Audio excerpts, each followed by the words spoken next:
Funny cartoons. एक गांव में दो बहन भाई राजू और प्रीतो रहते थे। उनके माँ बाप उनके बचपन में ही चल बसे थे। तमाम रिश्तेदारों ने उनसे नाता तोड़ रखा था, कहीं उनकी जिम्मेदारी उन्हें ना उठानी पड़ जाए। वो दोनों बहन भाई एक दूसरे का सहारा थे। अरे ये प्रीता भी क्या करती है, जब देखो सफाई करती रहती है, कभी झाड़ू कभी पोंछा। इसको पता नहीं मुझे कितनी भूख लग रही है, ये नहीं कि राजू को कुछ बना के खिला दे। मगर नहीं, इसकी तो बस अपनी झाड़ पोंछ से फुर्सत ही नहीं मिलती। कभी यहाँ की सफाई कभी वहाँ की सफाई। चलो अब मैं देखता हूँ और इसको खुद ही कहता हूँ कि मुझे भूख लग रही है। राजू भाई को देखो, भाई भी पता नहीं क्या करता है। अभी खाना मांग रहा था और अभी सोया पड़ा है। कोई काम ध्यान से नहीं करता, कभी मोबाइल कभी गेम, सारा दिन आवारागर्दी करता है। अरे राजू भाई उठ गए? हाँ मैं उठ गया। मेरे लिए कुछ बनाया खाने के लिए? मैंने तुम्हें कहा था ना, मुझे बहुत भूख लग रही है। मुझे पता है तुमने मेरे लिए कुछ नहीं बनाया होगा। कुछ बना दो मुझे खाने के लिए, अगर नहीं तो मैं बाहर जाकर कुछ खा लेता हूँ। बना रही हो कि नहीं? राजू भाई मैं तुम्हें कह रही हूँ, घर में भी कुछ नहीं है खाने को, मैं कहाँ से तुम्हें कुछ बना के दूँ। मैंने तुम्हें कहा है बाहर जाओ कुछ काम करो, गांव में भी सब लोग काम करते हैं। मैं अब सेठ के घर जा रही हूँ, मुझे आगे ही बहुत देर हो रही है। जी मालकिन मैं बस आ रही हूँ, मुझे घर पे थोड़ा काम आ गया था, इस वजह से मैं थोड़ी देर हो गई। बस मैं निकल रही हूँ यहाँ से, थोड़ी ही देर में आपके घर पहुँच जाऊंगी। आप नाराज मत हो, मैं बस निकलने लगी हूँ। प्रीतो फिर जल्दी जल्दी अपने काम की तरफ जाने लगी, कहीं उसकी मालकिन नाराज ना हो जाए।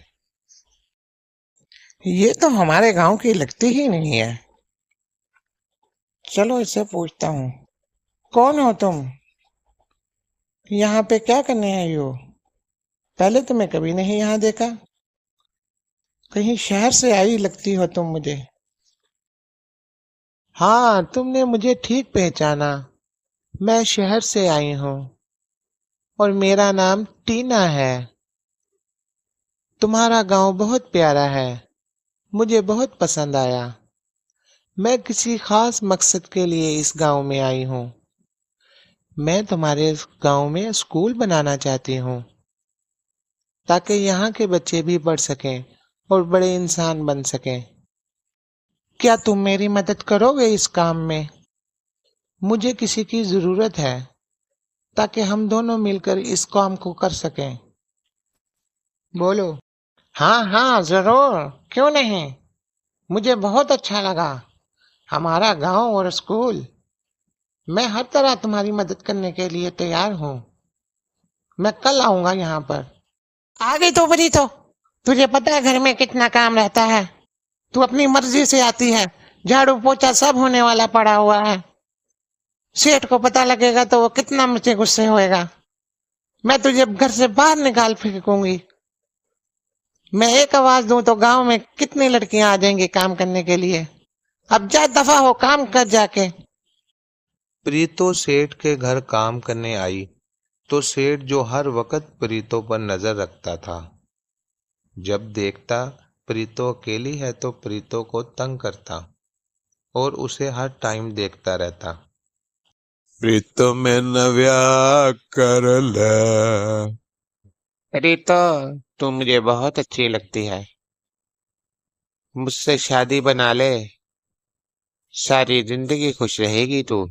ये झाड़ू पोंछे से भी तेरी जान छूट जाएगी और तेरे भाई राजू को भी मैं खेतों में काम दे दूंगा। फिर हर वक्त तुम पेट भर कर खाना खाना। क्या कहती हो? सेठ तुम अपनी हरकतों से बाज आ जाओ, तेरी बातें मुझे पसंद नहीं। कुछ तो शर्म कर, मैं नहीं तो सब मालकिन को बता दूंगी। और गांव वालों को भी बता दूंगी कि सेठ मुझे छेड़ता है। सेठ सही आदमी नहीं है। प्रीतो, मुझे ज्यादा डराने की कोशिश ना कर, मालकन को बता दूंगी। बड़ी आई तू मालकन को बताने वाली। मैं नहीं डरता तेरी मालकन से भी, और मैंने तो तेरे ही फायदे की बात की है। अगर मुझसे शादी कर लेगी, तू और तेरा भाई खुश रहेंगे, मेरे साथ पेट भर खाना भी खाएगा, राजू खेतों में काम भी करेगा। और गांव वालों की बात, मैं नहीं डरता गांव वालों से। जा, जिसको मर्जी बता दे तू। रितो, रितो, मेरी बात तो सुन, वापस तुझे मेरे पास ही आना होगा। चले गई, गांव वालों को बताएगी। मैं क्या डरता हूँ गांव वाले से? जा जा। क्या बात है टीना मैडम, बहुत देर से आई। मैं सुबह से यहाँ पर आपका इंतजार कर रहा था। हाँ, तुम ठीक कह रहे हो, मुझे आने में देर हो गई। रास्ते में मेरी गाड़ी खराब हो गई थी, जिस वजह से मुझे देर हो गई। और तुम सुनाओ, उस जमीन का क्या बना जिस जमीन पर हमने स्कूल बनाना था? चलो कहीं और जाके बात करते हैं। राजू, चाय पी लो, फिर चलते हैं जगह देखने के लिए। ठीक है ना? चाय तो बहुत मजे की तुमने बनवाई है, मजा आ गया चाय। ओहो, ये राजू किसके साथ बैठा है? पहले तो इस लड़के को गांव में कभी नहीं देखा। लगता है राजू कुछ गांव में करने वाला है। जल्दी से जाके गांव वालों को बताती हूँ। और सेठ की माँ ने राजू की बात का पूरे गांव में ढोल बजा दिया। अब पूरे गांव में राजू की बात हो रही थी। ओ प्रीतो, तुझे पता है तेरा भाई क्या गुल खिला रहा है गांव में? कौन है वो लड़की? तुझे नहीं पता? एक लड़की के साथ तेरा भाई वहां बैठा मचकुलियां मार रहा है और चाय पी रहा है। तुझे बिल्कुल भी नहीं पता वो कौन है। पूरे गांव को पता लगेगा तो तू तू करेगा तुम्हारे मुंह पे। प्रीतो मालकन की ये बात सुनकर घबरा गई और जल्दी से घर की तरफ जाना शुरू हो गई कि मैं देखूं राजू भाई कहाँ है। प्रीतो जैसे ही अपने कमरे में आई, उसने देखा राजू टीवी देखने में मसरूफ था।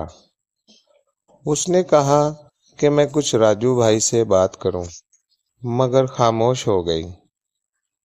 राजू भाई, मैंने क्या सुना है कि तुम किसी लड़की के साथ होते हो।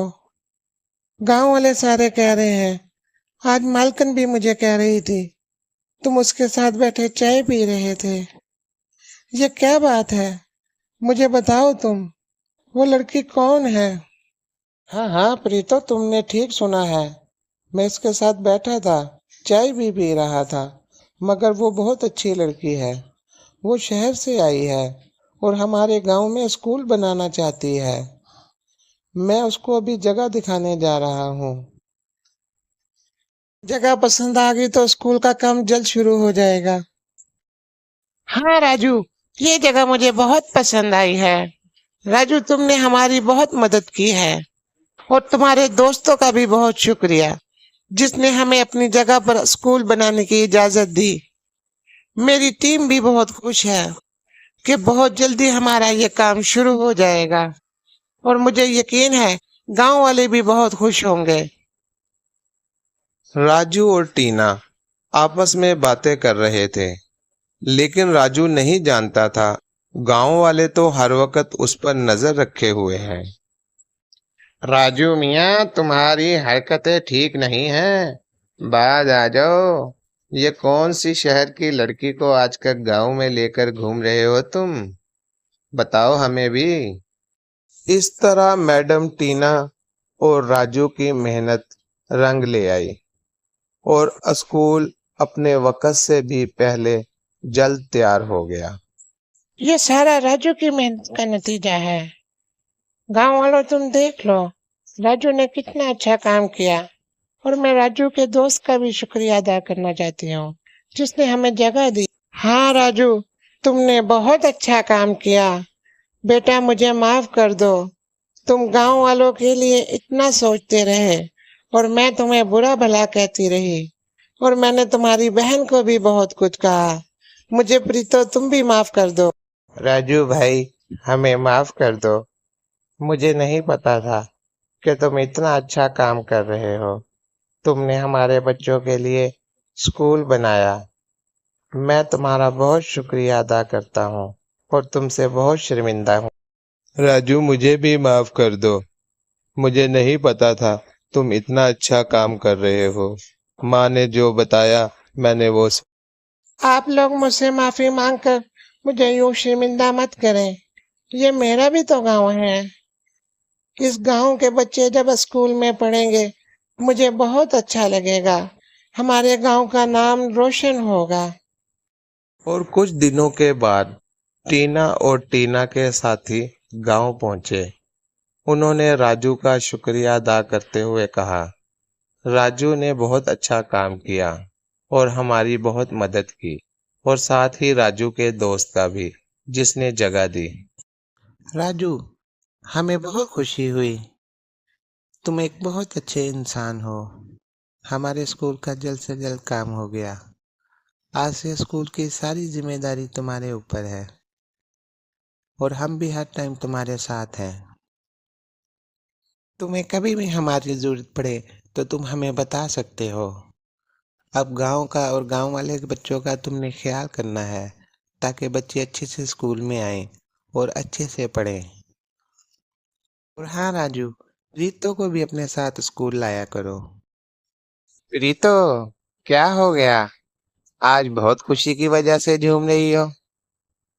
फिर तो नहीं कुछ गांव में किसी ने कुछ कह दिया कि राजू किसी लड़की के साथ बैठा हुआ है? और प्रीतो, मैडम पता क्या कह रही थी कि प्रीतो भी बहुत अच्छी लड़की है और तुम इसे अपने साथ स्कूल लाया करो। जी राजू भाई, मैं जरूर स्कूल जाऊंगी। ये बात करके तो आपने मुझे खुश कर दिया। और राजू भाई, एक बात बोलूं आपसे, टीना मैडम भी बहुत अच्छी हैं, जिन्होंने हमारा और आपका और इस गांव वालों का इतना साथ दिया। मैं आज बहुत खुश हूँ। फिर इस तरह दोस्तों प्रीतो और राजू हंसी खुशी अपनी जिंदगी गुजारने लगे। प्रीतो भी स्कूल जाने लगी और अच्छी तालीम हासिल करने लगी, और साथ ही साथ राजू का भी रोजगार लग गया। अब राजू और प्रीतो बहुत खुश थे, और स्कूल बनने से राजू के सारे बदनामी के दाग खत्म हो गए और गांव वाले खुश हो गए। देखा दोस्तों, हमें किसी पे भी इल्जाम नहीं लगाना चाहिए। और दोस्तों, अगर हमारी वीडियो आपको अच्छी लगी हो तो हमारे चैनल को लाइक, शेयर और सब्सक्राइब जरूर कर दीजिए।